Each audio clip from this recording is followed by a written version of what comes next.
Hi, everybody. This is Josh Mansky with the Corn Belt Newsletter Podcast. I have the privilege today of having the Lobe Rangers as my guest today. Uh, why don't you guys start out with some introductions? We got the three members of the Lobe Rangers. Matt, why don't you start us off? Yeah, Josh, I farm south of Algona, not too far away from your family's business, and corn and soybeans, and graduated from Iowa State in 2001 and did a little sales, part-time farming, and for about 5 years. And then I started farming full time. And we've been using a lot of these conservation practices. I was always curious in a lot of conservation practices, through my whole career, but really got started into the cover crop, strip till, all that kind of stuff in 2011. And I always tell people corn was $7.48 when we decided to start strip tilling, because we knew that we were going to have to really watch our nutrients more for when it got to be half price, and which it did, in that time period. Served 2.5 years on the state soil and water conservation committee. Helped start a peer group for soil health minded farmers, and now I'm sitting here as a member of the Lobe Rangers. Cool, cool. James. Yeah, James Hepp. I farm up in Calhoun County. I'm just west of Fort Dodge, half an hour. First generation farmer with my wife and three kids. I'm also a soil commissioner for my county. Graduated from Northwest Missouri State back in 2013 with a degree in ag. Did a lot of work in crop insurance. Currently, right now, I farm full time and kind of work in that realm. And always been passionate about just doing things better, conservation, strip till, no till, in season application stuff, foliar. Always trying to push the needle. Was lucky enough to meet these guys, and one thing led to another, and it got out of hand really quick. And here we are. We're the Lobe Rangers. So Yeah, we're definitely, I want to get into that origin story. Zach. So Zach Smith, 46 years old, from Winnebago County, near Lake Mills is where I live, and farm between there and Buffalo Center.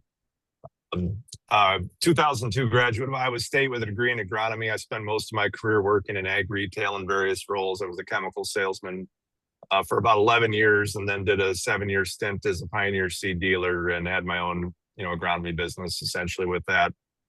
I started into the conservation space in 2011, same time Matt did. Started farming about that same time, part-time, with some of my dad's acres. And then in 2021, I had a customer offer me the chance to take over his farm. I had enough to do it on my own, and I was ready to not be serving farmers every day all the time, being on call. And so I started farming, and I'm really passionate about the same thing these guys are that they've talked about. And I'm very pleased with finally having a group that feels like we're starting maybe to move the needle a little bit on the conversation around this space. And I couldn't be prouder with what we've accomplished in the last 3 months. Well, let's kind of get into that. I think people find that interesting for those that aren't aware of you. How did you guys come to know one another? And then what's the origin story behind this whole thing? I'll start that one off. I was appointed to the State Soil and Water Conservation Committee in 2021, and I left in the fall of 2023 very frustrated at just, I felt like the farmers on the committee, their voices really weren't heard. We more or less rubber stamp, a bureaucracy of stuff, and approved or disapproved stuff that really wouldn't matter at all to conservation. And I never thought that the farmers' voices were really heard on that. We never really had a chance to talk to any ag committees or just be really highlighted. We were some of the top farmers in the state doing some of these practices. They had to have an equal amount of independents, Democrats, and Republicans on this committee, and left really frustrated in the September, I think it was, of 2023. And just at the lack of action, like I said, I knew Zach Smith was making a few waves on Twitter, and I knew him from a few years back when we were both active in Farm Bureau. And I gave him a call, and we effectively did karate in the garage that day. I think it was a 2-hour long conversation on what we were frustrated with. And then later on that fall, seen a guy with a massive high-speed disc and bean stubble, and I knew what was going to happen. It was going to start blowing within a few days, and just kind of laughing about it, and sent a Snapchat to about 8 different guys, and that knew conservation and talked about it. Zach was one of them, and later on in the day, it started raining, and mixed myself a Crown and Coke mid-afternoon, and I'm like, I should make a group on Snapchat. People are always talking about starting a group or starting whatever, and I was really frustrated at the lack of conservation I was seeing, and started this group called the Strip Tail Mafia. Went in the house, made supper for the kids, and came back out at about 9 o'clock, sitting in my shop, and it grew to 16 people. And by morning, it was around 25 people that were in it. And that just evolved into a group of farmers talking about this space that we're in, trying to do better farming practices. And we always wanted to take it to the next level.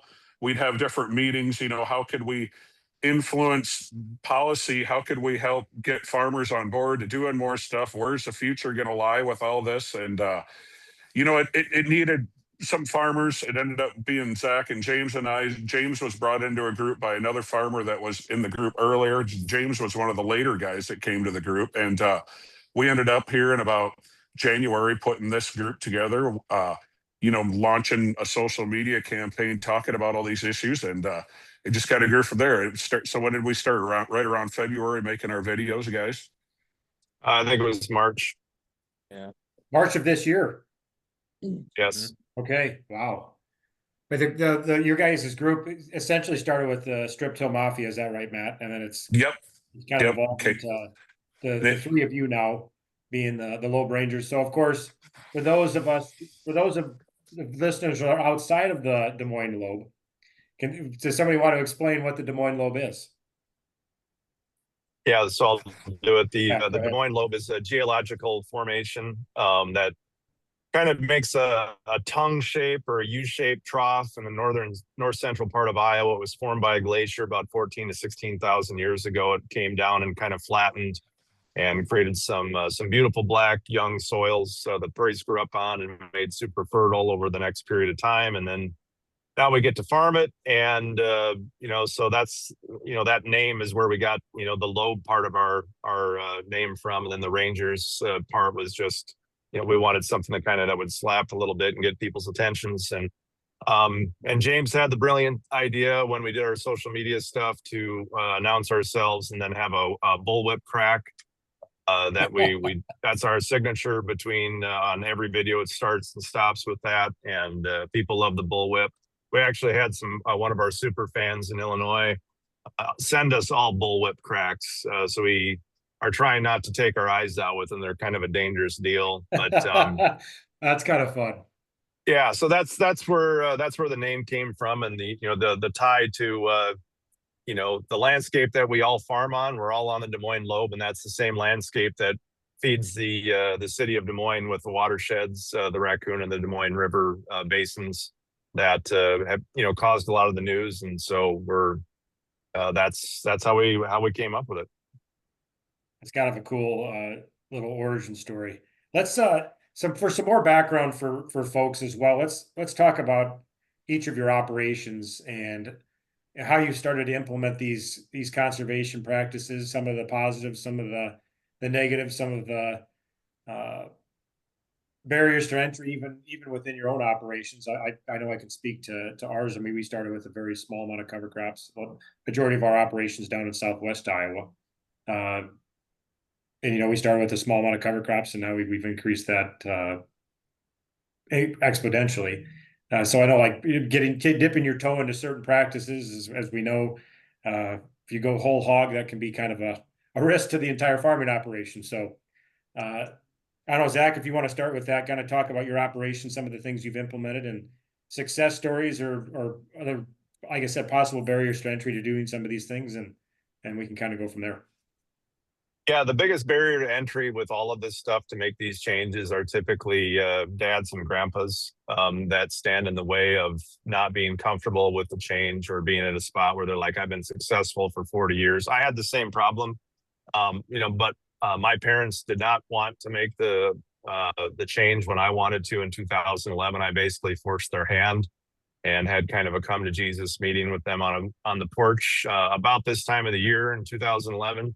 And I told them I was going to go buy a strip till bar. I was either going to, this is how I was going to farm, and I was going to do it either with or without them. And so it was kind of a standoff, but they decided to come along. And now my dad would say it's the best decision he ever made was to support me. And then they retired 2 years later.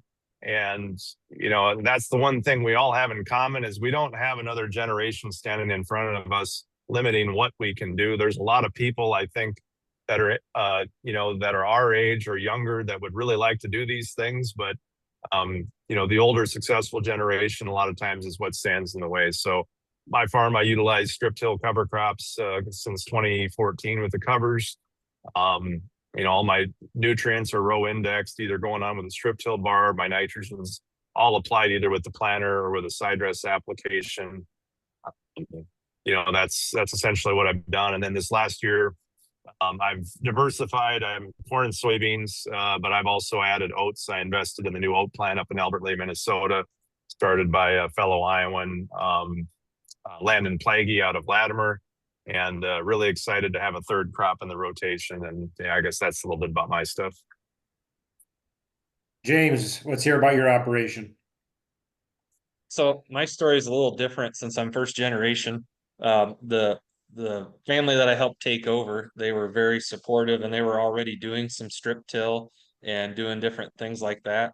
And I just kind of, like I tell people, we were almost to the top of the mountain, and I just kind of pushed it over. Because starting out, I didn't have anybody breathing down my neck. They were very supportive. So we started doing more and more strip till. Our tillage tractor at the time was wearing out, and I didn't want to have to put new tracks on an old cat, because you know what happens when you do that. The tracks are worth more than the tractor itself. And I got to looking, I'm like, geez, there's a lot of people planting no-till beans. Why can't we do that? So I started doing that, and then I noticed like there was zero yield difference. Sure, they might not have looked as sexy all summer long, but at the end of the day, the combine said they were the same. So I started doing that, and doing more and more of that. Cover crops I kind of got into on accident about my first year farming. My landlord ordered too much rye, and back then we were doing non-GMO beans and doing some cultivating and stuff, and you know how much fun that is. And we had 80 acres worth. And I'm like, sure, put her down, that's fine, we'll seed it. And that year, I'm not kidding, like, you always have water hemp, growing in that stuff. And where the rye was, like, it was like 5%. Like, it was night and day. I had people call, like, did you not spray, or like, what, there's such a difference. So I'm like, there must be something to this. So then I started growing my cover crop every year, doing more and more. And I just watched the amount of water hemp just go down, down, down. And so I'm like, wow, that's pretty cool. So that's kind of how I got, and now I'm doing multi-species and pushing the envelope on different covers. But that's kind of how I got going, kind of by accident, then out of necessity. And then, like I said, I started catching on, and it's just been a really, really good ride so far. But like Zach said, barriers to entry. I get a lot of people that want to do this stuff and they can't, whether it's a landlord or a family member, which is kind of frustrating. But hopefully we can work through that with some people. And biggest thing is just get out there and try stuff. Matt. Very, very similar. My earliest recollection of conservation was I was 10, 12 years old, moldboard plowing with a 1066 International, raising the plow to go through a waterway. Dad always had waterways all over. And then in college, I got had a really good friend, still is a really good friend, they were doing no-till, and I was always intrigued by it. I played around with that, 2004, 2005 time period. The first time I no-tilled, I failed absolutely miserably, but I learned a lot, and always just kind of gravitated towards that because I knew I could really get rid of equipment and be more efficient. And then 2011 was when we really went down the path of getting our first strip till bar, trying our first cover crops, and just realizing that we were trying to save money and be more efficient was always the name of the game for our farm. But then also knowing that sooner or later this stuff is going to come up, whether we have to do more or are we mandated, or however all that's going to work in the future, and so just trying to really learn it. And then, once you start finding out that water filtration gets better and the less equipment thing, and you're sitting here today, and it just made farming easier and better. Well, we can get into, there's a bunch of different issues we can touch on today. I think one of them I'd like to touch on that you just were talking about, Matt, is I think maybe sometimes in people's minds you have conservation and profitability as a dichotomy. You have to choose one or the other. And what I think I'm hearing everybody say on the podcast here is that's not true, right? Your conservation practices you're implementing are making your farm, especially with the farm economy we're sitting in today, you're making the farm more efficient and more profitable as well. Matt, you want to comment on that at all? I'd say, yeah, it's more efficient. It's I think the lack of adoption has to do a lot with peer pressure. I mean, the very group of farmers that, say nobody's going to tell me what to do, I can think on my own, are really worried what their neighbors think when they try something different. But then once they do it, you got to do it and try it to understand it, and it's just made things so much more efficient on our farm. We don't own the amount of equipment that we used to, and we're not maintaining, fixing sweeps and ripper points and diesel fuel and hours on tractors. It's just so much less than what it used to be. Yeah. Yeah, I would like to add to that too with the conservation stuff. A lot of the studies you see, they don't, from like different universities, they don't do a good job showing the whole picture. Conservation's not a la carte, it's a systems approach. So you'll see, it kind of frustrates me. You'll see studies from different universities and they'll say in 20 years, there's like a net 2 bushel loss on covers. Well, I'm like, okay, well, does that take in the fact that you quit doing tillage, you possibly reduce some herbicide costs, you might have stopped losing 1 to 2 tons of soil per acre per year. They don't figure that in. They just figure the cost in. And I think that kind of scares people and gives them all the reason to, nope, what I'm doing is working. I'm just going to let it be. So it's a systems approach. And I cringe when I say that because it seems like that's what everybody says now. But it's a start to finish. And if you do conservation well, it needs to be as important or more important than your actual corn and beans. Like the amount of time you put into seed and herbicide selections, you need to put that into your cover crop seed selection, your seeding. It starts with your residue management. Like do you have stock chopper or like stock rolls on your corn head? It's A to Z. You can't just hop in and, oh, I'm going to throw 40 pounds of rye out and save the world. It's a big system, and peer pressure is part of that too. And it is scary. I mean, there's stuff every year I do that I'm constantly learning, and the stuff I'm doing today was way different 3 years ago. So I can't even imagine what 3 years from now is going to look like. I mean, now there's a lot of people getting behind the covers. They're researching now. They're maybe coming out with different hybrid cover crops coming out in the future. So it's a pretty exciting time, but you just got to be willing to do it. And I tell everybody I'm a terrible example. I drink from a fire hose. If I do something, I do it in like 200-300 acre increments. And I tell people like there is no shame. Like take 10 acres. Like I have a few friends I've joked with. I said do the back 20. If it works, you can tell grandpa how well it worked. And if it didn't, your secret's safe. Like, I mean, I know it will work, but just hide it. They won't see it, but just, like putting anhydrous on, turn the dial down 20 pounds, wait till the combine. If it works, you can rub it in their face, tell them, look what we did. And if it don't, then your secret's safe. Just start small. We would never want anybody to jeopardize the farm. But I think we forget how much we're losing to begin with, because like I said, you don't get a check in the mail for Mr. Cover Crop. Like they say, well, does it pay? So I think that's what we need to do. Think big picture. Zach, you want to jump in on that? Yeah, I mean, the economics were simple for me. It was all the things they talked about. The soil health, when we got into it, was not this space. There was no talk of regenerative agriculture in 2011, or very little at that point. Like as an agronomy guy, with my Iowa State background, like I like minimizing passes. I like banding nutrients, and strip till was a great way to do that. That's why I got in. And I started discovering the soil health stuff that came later. So it was not about feels for me. It was 100% about dollars and cents and time and labor. And it's been nothing but great. And like even, so we do participate in various formats with the government programs they have, like through NRCS on that stuff. That helps as well. And so if you can get parity yields, I'm not saying that that's necessarily the way it should be on some of these things with the payments that come through, but if they're there, we take advantage of them. And, but if they went away, I would still be just as passionate about this because they're just kind of a nice bonus that we get on top of what we're doing, which is better for our bottom line. It's better for the long-term viability of the farms that we have. So I had a conversation with Jonathan Coppice out of the University of Illinois, and his comments have been focusing on land and soil, as kind of a starting place with some of these policies. I think to your point, James, like how do you quantify not losing a ton of soil off your farm a year? I think that's very astute. That's just very astute. So the goal of the Lobe Rangers, from what I can tell, has been kind of educational, right? We can start at a high level there, guys. The one thing it seems like everybody's doing as far as a farming practice between the three of you is strip tilling. Is that accurate? Everybody here strip tills? Mm-hmm.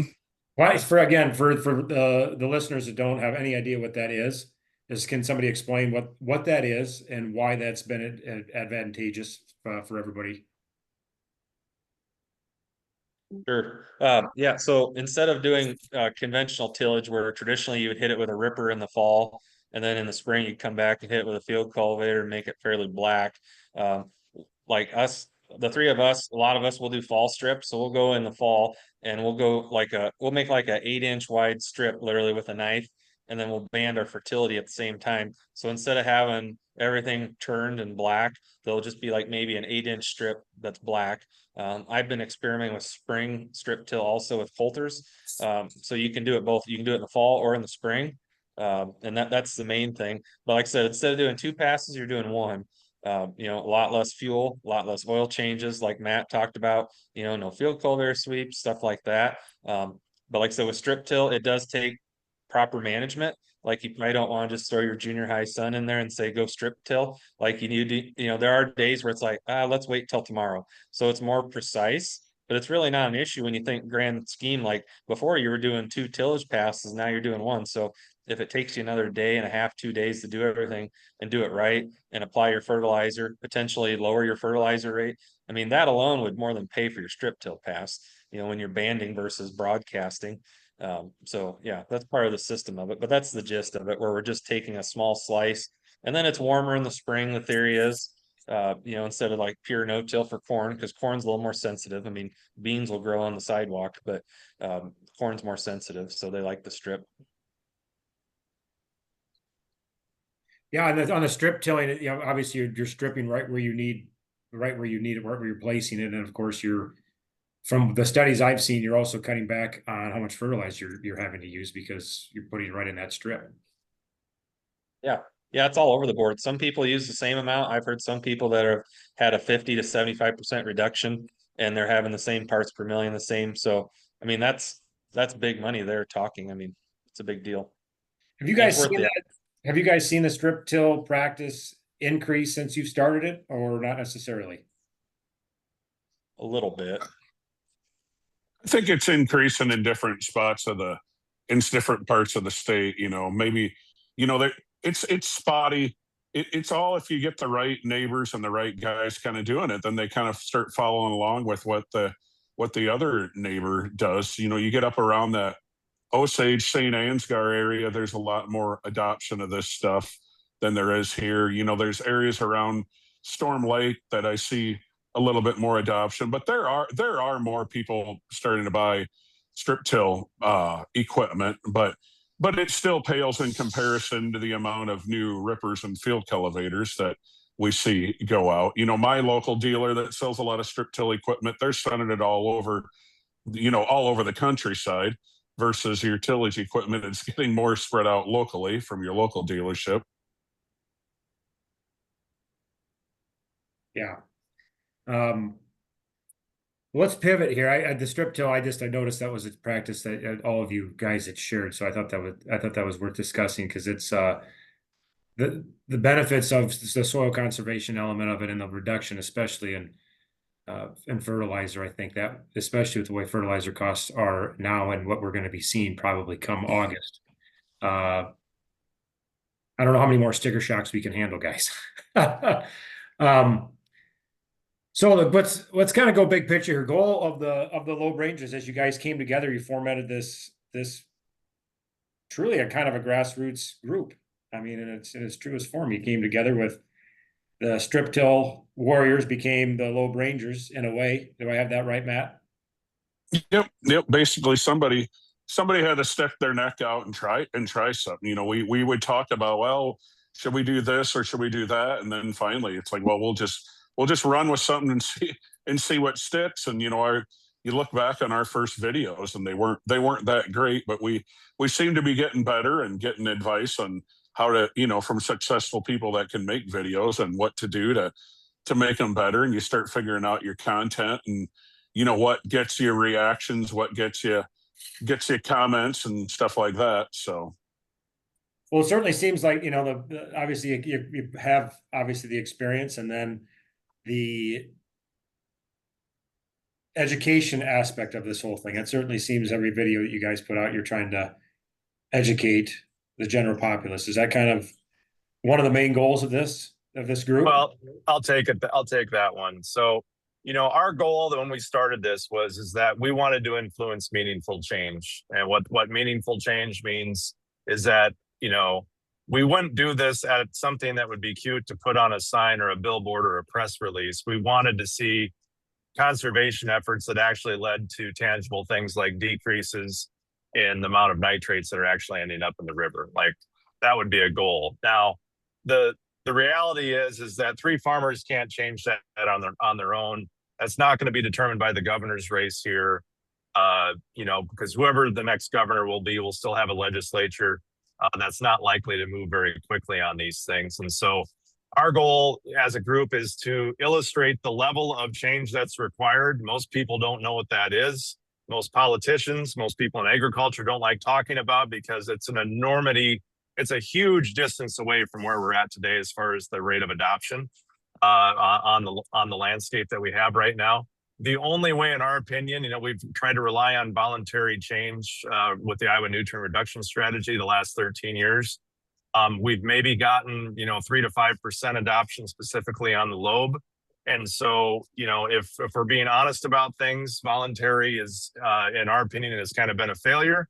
And if we want to see meaningful change, it's going to have to be getting people in the legislature that can work on policy that will actually result in that change being manifested. And it will look different than voluntary change. We can say that much to be true. So that's our goal, is to educate, to encourage people to run for office. It's not going to be us. We've had a lot of people ask us that question. We have zero interest. We'd much rather just do what we're doing, influence other people to go, and we'll be happy to help them along the way. But this is not something that's going to happen in 3 months. It's going to be probably a 2, 4, 6, 8 year strategy to get the things in place where we're going to make Iowa a better place to live. Yeah, I'd like to add on that also. Our main deal is we're nonpartisan. Like, we will not pick a candidate. We're just presenting the information, and we're putting policy over party, and we're trying to get people to reach across the aisle. And conservation and water quality should never be politics. It should be, people to people. I mean, we all get affected by it. So, and that's what we're getting, and we're trying to get, and we're getting a lot of traction. People really appreciate us being nonpartisan. Like, we're not endorsing anybody, but we're endorsing the truth. So, and that's what we're going to encourage people to do, is seek out the truth. And if the person that's elected doesn't do it, then find someone that will run and do what you think is necessary for water quality and conservation. Matt, do you want to add anything to that? I was going to say, if I were going to add anything, we need to keep agriculture viable in this state. There's a lot of things getting put out there about alternative crops, which is great. We want to see more oats, more tomatoes, apples, green. I don't care what it is, but right now we've got ethanol, corn, soybean production, and let's just try to make it. Let's try to make it better with what we got. That's not going to change overnight. I will say this much: there was a video that I believe Zach, you did, that was fairly interesting, I thought, when it came to people, talking about ending ethanol, those kind of things. Do you want to expound on that a little bit? everybody can jump in on that, but Zach, I point to you just because you made the video. It seemed like that specific information certainly seemed to garner decent amount of attention. And now I'm hitting Zach when he is obviously in a hole here. It looks like happened in 2005. It was a crappy time. There was zero money involved in it, and you know, when ethanol came, everything kind of turned around. And since then, we've gone on to, I mean, it's become an absolute staple in the state's economy. We can't just flush it in the toilet as much as some people would like to. You know, ethanol has got a lot of negative externalities that come with it that we've ignored as an industry. Now that's starting to kind of raise its head. But there's a lot of people that think that we can just go back to grazing cattle across the entire state or raising alternative crops. The problem with those things is that even if that were to be true, you know, we've got about 8 million acres of corn demand, 7 to 8 million acres of corn demand that goes in ethanol. No one that's saying we should get rid of ethanol has a plan to replace the 7 to 8 million acres worth of revenue that the ag economy has come to, you know, be built on. And it would have catastrophic effects on the overall state's economy if we try to do a rug puller saying that. So we made a video out that essentially made both sides mad. We, you know, the people that make ethanol and raise corn were mad because we said, hey, you're going to have to do a better job doing it. We essentially called for responsible ethanol. And the people that say on the other side, like we should just grow apples and graze cattle and that'll fix everything. Well, you have to show us the math and bring the receipts on how that's going to pencil out without, you know, cratering property values in the state. So it's a balance, and that's the approach we try to bring with every video is, like James said, it's not partisan. We don't want to be siloed. We want to just, you know, look at our own reality, base that with the science that we know that to be true, and put out content that to our best of ability can try to hit the nail square in the head. So. Well, it certainly seems that obviously based in Iowa, of course, it's been some of the stuff that you've talked about. Obviously, that's national policy too, but it seems like more state policy focus. Is that kind of where you guys are trying to make the argument more so on the state level? It is initially, just because it's probably an easier lift for us to actually achieve things rather than at a federal level. You know, especially with what's going on with the concerns in the state now. It's a pretty hot button topic. It's probably, you know, it's one of the top 3 issues in the election, and so you know, the rest of the country in agriculture is not having the cancer crisis like what we're seeing here. So we're choosing to focus first with influence in our state. And then if we can build out to the federal level, there's a whole ton of stuff that we need, like the Farm Bill, to have included to really help us and back us at the national level. That's what drives all the, you know, a lot of our decisions is the Farm Bill policy. So but we're starting with Iowa first. And then, yeah, we very well, depending on how things go, could be lobbying at a lot larger scale eventually. Have you guys been fairly surprised with the amount of attention you garnered thus far in a fairly short amount of time? And then a second part to that question, what has been some of the reactions both on you've hit on it a little bit, Zach, but on the positive and negative part of this whole thing? I guess we'll start with the first question is, are you surprised with the kind of traction you guys have gotten? Yes, Yeah. big time. Absolutely shocked. We never would have guessed that this would go over like this, but there's really no farmers. Farmers are usually scared to talk about this kind of stuff, and there's no farmers really talking about, well, what's going to happen if we don't get farmers to adopt the practices of the nutrient reduction strategy? Like, that was a question I used to ask when I was on the state soil and water conservation committee in 21 through 23. You know, like what's the next phase of this? Because we're not getting the level that we need. So we've been talking about it, and it's absolutely amazing the amount of farmers that farmers I would never have guessed that are reaching out and be like, wow, you know, I never really thought of that. It's like, wow, you know, this cancer thing is real. It's affected, you know, our family too. Like, I don't want to be a part of the problem with this. Like, we need to know more what's going on, or it's, you know, I know a guy that's checking his tile lines right now, and we're comparing his practices kind of versus mine, and we're seeing roughly an 8 part per million difference in our practices. And he's like, holy crap, he's like, if my nitrate is higher than yours leaving the tile, that means that's money leaving the tile. And I want the money to stay on my farm. We have the public we really wanted to influence and get asking more questions. We have people reaching out to us all the time, and our first couple videos when you'd get negative feedback, that was the hardest one for me, trying to figure out what to do.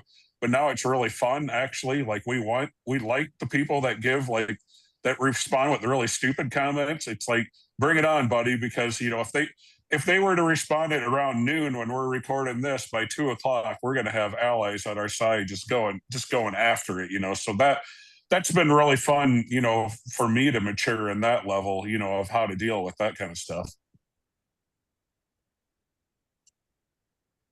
Yeah, and on that note, James and Zach, reactions, positive and negative. Yeah, so we've had both, obviously. It's kind of a funny thing we laugh about. We really have not had that many terribly negative ones, but the ones that have normally lead with saying that, well, we have some good points, but so that's always, we kind of laugh about that. Like they'll say, we don't like this, but the 2 or 3 other things you said we really like, yeah, you might have some good point to it. So they're admitting that we're kind of right. So a lot of the negative that we get is more maybe feelings directed. And like I said, nobody likes change. And not, the three of us are not perfect. We didn't invent any of this stuff.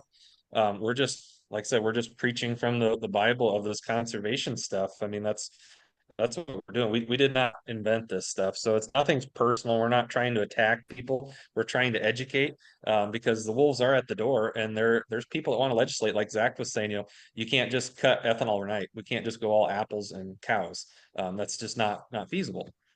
So like I said, we learned to deal with some of the negativity, and some people you could give them a brand new pickup and they'd still have a negative comment. So you'll never win over some of those people.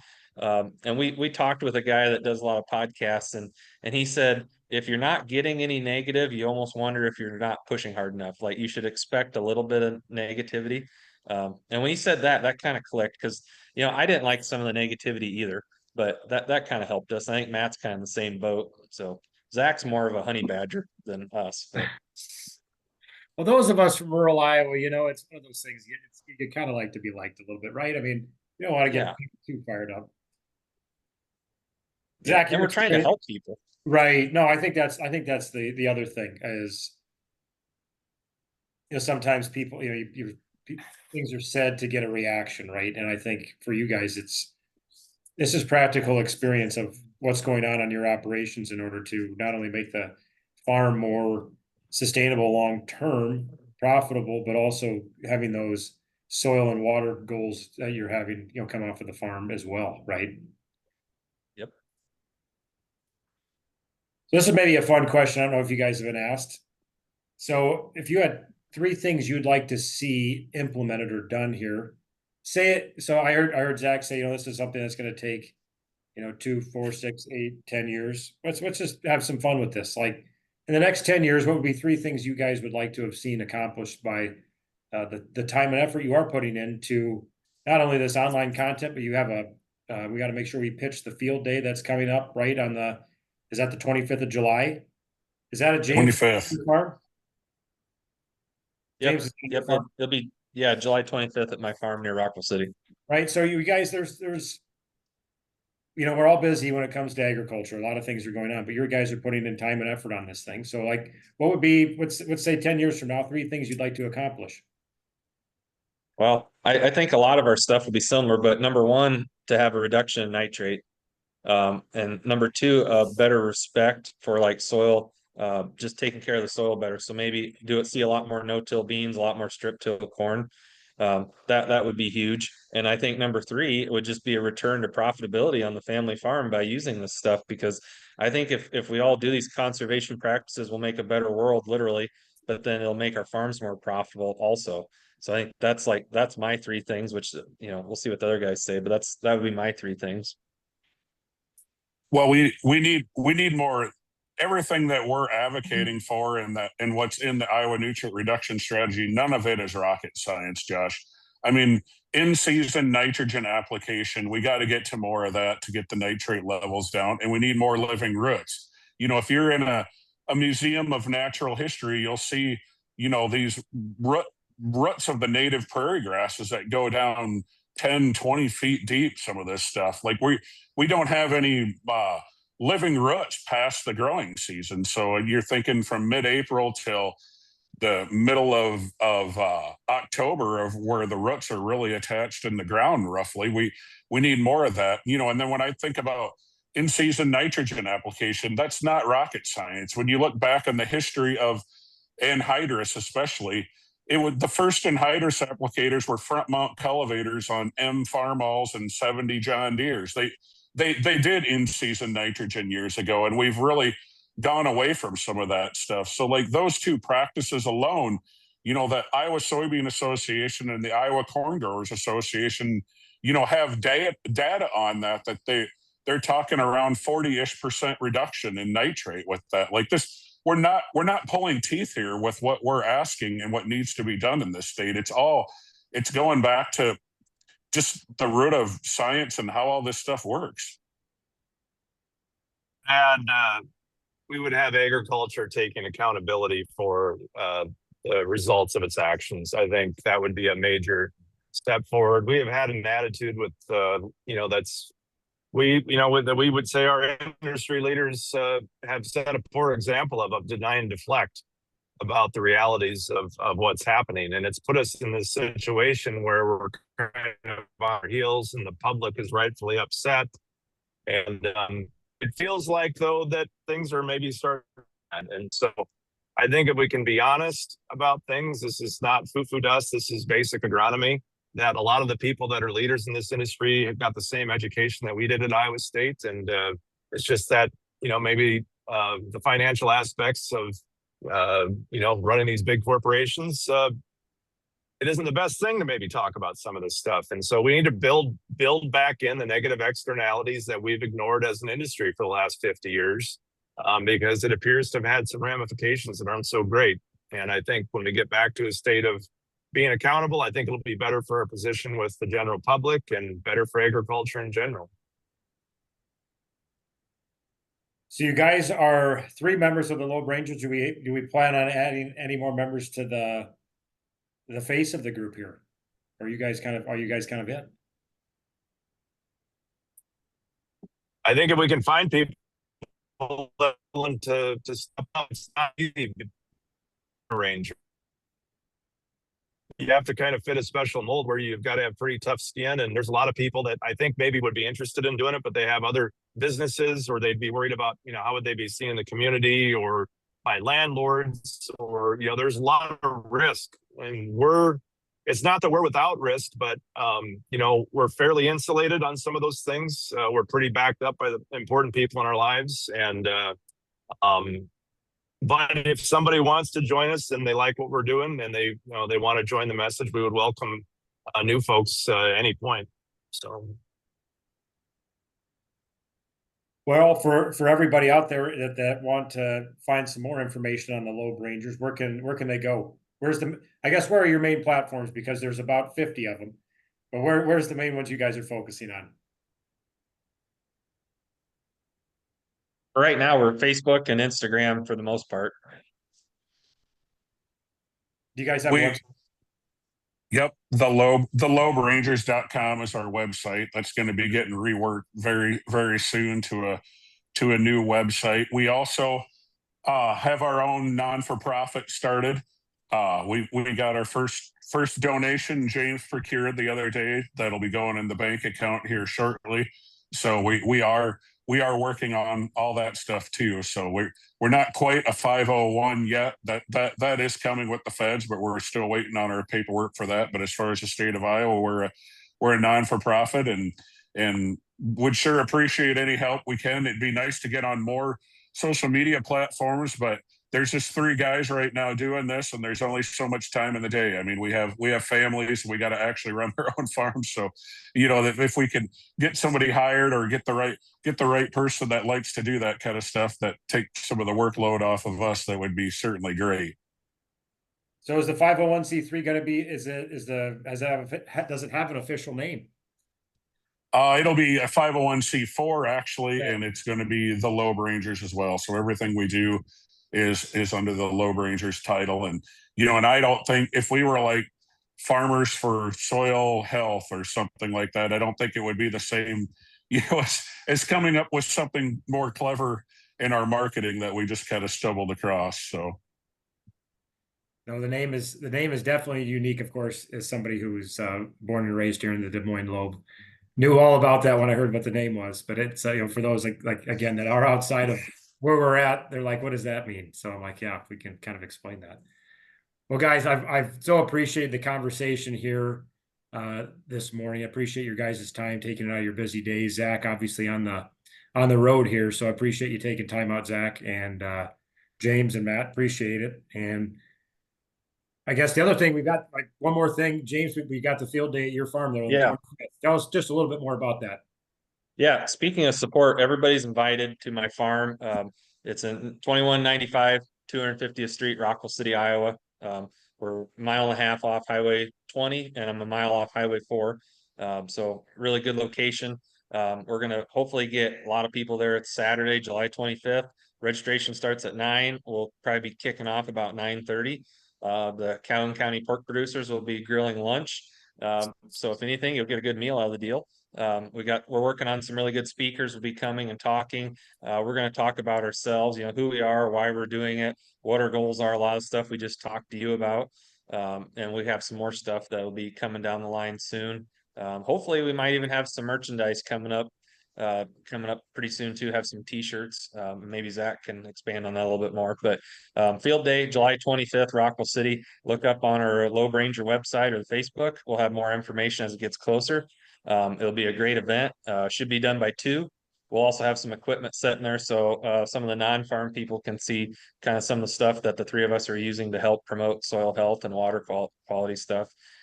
So it'll be a great time for everybody, from full-blown farmers to someone that lives on a cul-de-sac. Everybody's invited, and we'd love to have you there. Well, you guys The other thing I would, Yep, go ahead, Zach. the other thing I'd add is we're taking our and so if you go to our Facebook page, make sure you click on the link to RSVP, or on Instagram, the link in our bio for that. So Your guys' videos, is there a certain day that those drop, or you just drop them as the spirit moves you? As the spirit. As the spirit moves. Perfect. Yeah. We're getting through. It took till, I always say it takes till almost the 4th of July to get all the farming done. So then trying to get the videos out when we launch this thing in March, going into the planting season and, spraying and whatever, and nitrogen application, it just sometimes it takes, we might have had a goal to set one up on a Saturday and it might have taken till a Monday afternoon, but the video should hopefully become more constant. So once we get a little less busy in the field. And donations will help also, because it takes a lot of time. I mean, we're thankful we have Zach. He's really good at helping us edit stuff, but it's almost a full-time job. So hopefully the more we're out here, the better we get. So You guys are definitely growing, like I said, not only on the social media aspect of it, website. Now you're having a 501c4 merchandise. So there's all the growing pains, guys. So keep an eye out on the Lobe Rangers. Again, Matt, James, Zach, appreciate your time today, and we'll do this again sometime soon. thank you. thanks for the opportunity. Yeah, thanks, Josh. This is Josh Mancy with the Corn Belt Newsletter Podcast, and we will see you guys next time.